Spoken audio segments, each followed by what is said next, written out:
Hi there, I'm Nancy Nash with Starfish Strength, and today I want to talk to you about hips.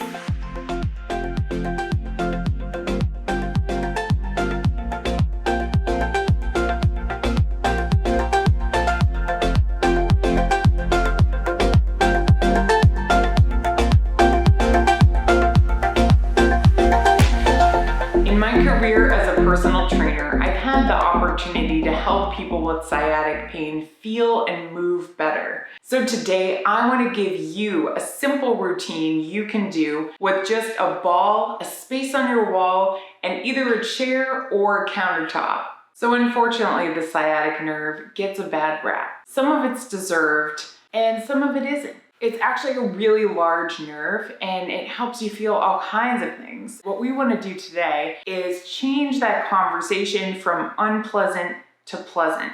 So there are several reasons that your sciatic nerve could be talking to you in an unpleasant fashion. The most serious is a herniated disc. So if you are in some serious pain in your lower back and hip and you haven't consulted your physician, please go ahead and do that before trying this video. And Shelby, is there anything else you'd like to add to that? Starfish Strength Inc. recommends you consult your healthcare professional before beginning any exercise program. This content is intended for informational purposes and should not be used to self-diagnose or self-treat any health, medical, or physical condition. Thanks, Shelby. So let's do some quick hip math. Sciatic pain can actually be caused by improper movement patterns paired with tight muscles. And over time, those tight muscles can really irritate the sciatic nerve. So today we're going to try to solve for part of that math equation and get you back to feeling your best. For the exercises that we're going to cover today, a tennis ball will work quite nicely.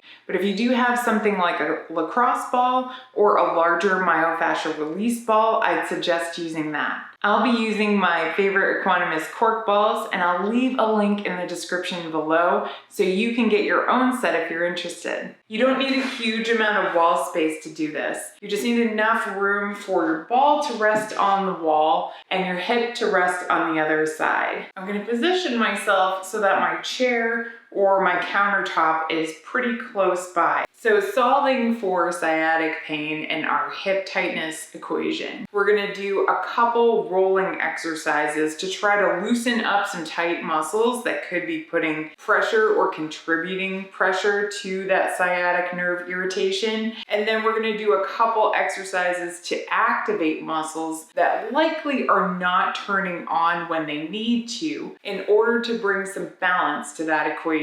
So the first area that we're going to bring relief to is called the TFL. The Tensor Latae is the full name. And I know that sounds like a fancy Starbucks drink. It's a muscle that sits right here. So if you have those little pockets that sit right on top of the hips, it's that area. We're gonna try to massage this just a little bit with the ball first, but truth be told, leg muscles are powerful. They support us as we walk, as we run, as we do all sorts of things throughout the day, right? These muscles might need just a little more pressure to actually feel like this is beneficial, this is actually helping them loosen. And that's why we have the assistance of our wall. So I want to position the ball so it's between the wall and my TFL. So finding the right position might take a little experimentation. Give yourself a few seconds here, move the ball around a couple times, see if you can identify something that feels a little unpleasantly tight. We want to go just an inch or two away from what you feel is the tightest spot. So once you've found that, I'm going to suggest that you take the weight off of the leg that you're rolling and turn back and forth with the weight off of my leg. My analogy that I like is being the hot dog in the 7-Eleven hot dog roller that's stuck, that won't turn over. Now, if you were able to set up near a countertop or you've got a chair nearby, you may want to hold on to that with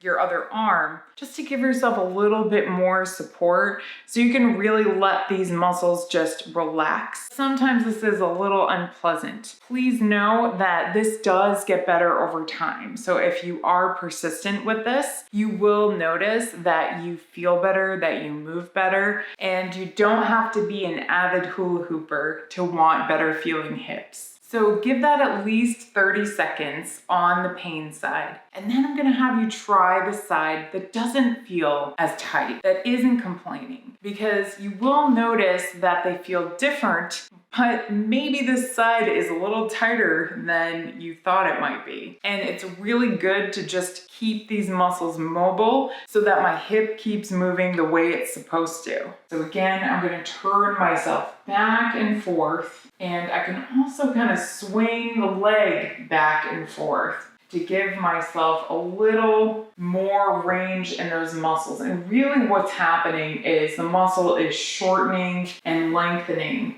So the second area I want to bring relief to is the piriformis muscle. This is a muscle that sits deep inside the hip. Sometimes when you feel sciatic pain, that is the piriformis muscle spasming around the sciatic nerve, irritating it. So by rolling it like this, we're going to help that muscle relax and get you back to feeling a lot better. We actually need to go through a couple layers of muscle to get to it. So the easiest way to do that is to literally roll my butt. So positioning the ball for rolling the piriformis is going to be a little bit different depending on how your hip is put together. Generally speaking, if you look at the center of the glute, I'm going to go towards the outside of the hip just slightly. So if you place the ball there, I'm going to step my feet a foot or a foot and a half away from the wall and gently roll back and forth. So if this doesn't feel like much, again, let's try repositioning it maybe an inch lower, maybe an inch higher. So once you find a spot that feels a little bit tense, make a slow circle in that area. So I'll know I found the right spot when either my sciatic pain disappears, I find an area that feels really good, or I find an area that feels really tight. I'm gonna try to take a little more pressure off of the muscle I'm rolling using the support of my chair and taking that foot off the ground. And if that feels reasonable for you, then I'm gonna have you slightly move the foot as it's off the ground so I can move it back and forth. But more effectively to roll this muscle, I would actually make a small circle with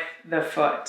So this does take a little patience to reposition yourself and really find the best way to get leverage, but it is worth it. So before we go to the other side, I'm gonna have you just slightly move your hips around, and even if that didn't get rid of your sciatic pain, you should find that hip feels a little bit looser than the other one. So let's go ahead and try this on the other side and observe the difference between your left and your right. Like we said with the TFL, even if this is your non-pain side, you might find that this hip is tighter than you think. It's possible that your pain side is your non-dominant leg and your dominant side is actually the tighter one. Either way, we're gonna have fabulous feeling hips after this workout. Continuing on in our hip health math equation, now that we've brought relief to two tight muscles that might be irritating the sciatic, we're going to activate a couple muscles that probably aren't helping as much as they should be in your day-to-day life. So we're talking about the glute muscles, and I'm taking an educated guess that the glute maximus and medius maybe aren't helping out as much as we need them to. So for these last two exercises, I just need the support of a chair, a countertop, or a free spot on my wall to put my hands to give me a little assist for my balance. So our first exercise is a rear kick. So we're gonna make this a really small, isolated motion, and I'm going to make sure that I've got really good postural alignment first so that these muscles are in the best position to fire. Keep in mind, this might take a little bit of adjusting in your body because likely if you've had sciatic pain, your body's not used to the position I'm gonna ask it to get into. So I wanna position my feet so that ankles are about hip socket distance apart. And I wanna see if I can line up the hip sockets, the knees, and the ankles, nice and straight. And then I wanna make sure that my feet are aimed nice and straight as well so they're not turned out to the sides. That is a really, really common position to find yourself in if you've got tight hips. So making sure feet are aimed straight, I'm gonna pull the belly in. So in order to do this pelvic tuck, I'm gonna slightly bend my knees, and then I'm gonna really think about pulling my belly button towards my spine. Even if it doesn't feel like that results in much movement, if you can feel that contraction, that's what we're going for. So this is the same thing you might do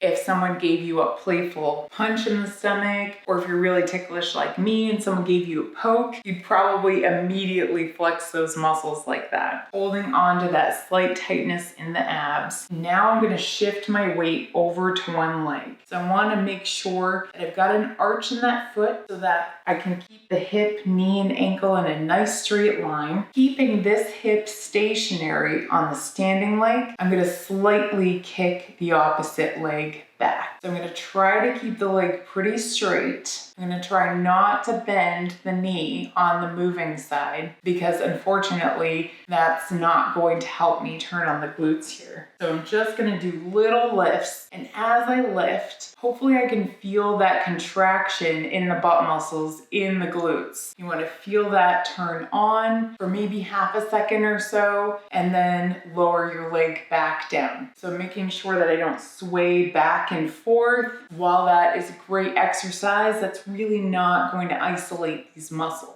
Once you've done that about 10 times, I'm gonna have you switch to the opposite leg. And switching sides, I wanna check in with my feet again and make sure they're aimed nice and straight. They're not turned out to the sides. And as I lift my leg back, I wanna make sure that I'm keeping that straight toe to heel alignment. So even if that means that I can't lift my leg back quite as far, that's quite all right. If you try this a couple times a week, you really will find that this alignment gets a lot better, which will really help your hips and the rest of you feel better. Our last exercise today is a side leg lift. I'm gonna turn so I've got support on one side, and I'll be lifting the opposite leg. I'm gonna align myself just like I did for the rear leg lift, pull the abs in, do that pelvic tuck, just a little bend in my knees. I'm gonna shift my weight so that I've got that hip, knee, and ankle alignment, and then I'm gonna lift my leg to the side. Now I still wanna make sure that I can keep that toe and heel nice and straight as I lift and lower, and I also wanna make sure that I'm not swaying the hips side to side. That'll help me do the hula later, but isolating these muscles will help me reduce my pain. The other thing I think is worth noting here is that you should actually have a bit of an arch in your foot.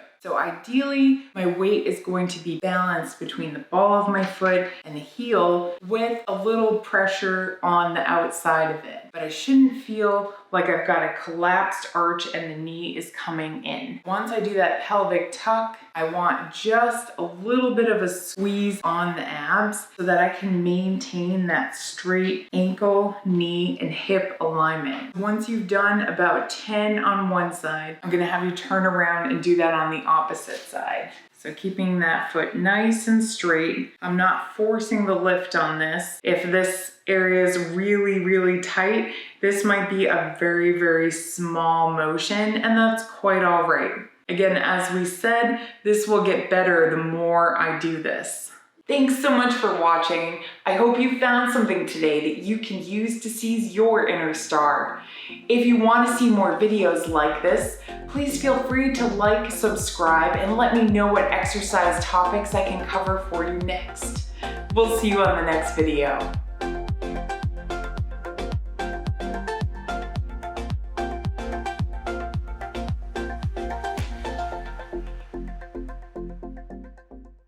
Dancing around with your tight, tight hips.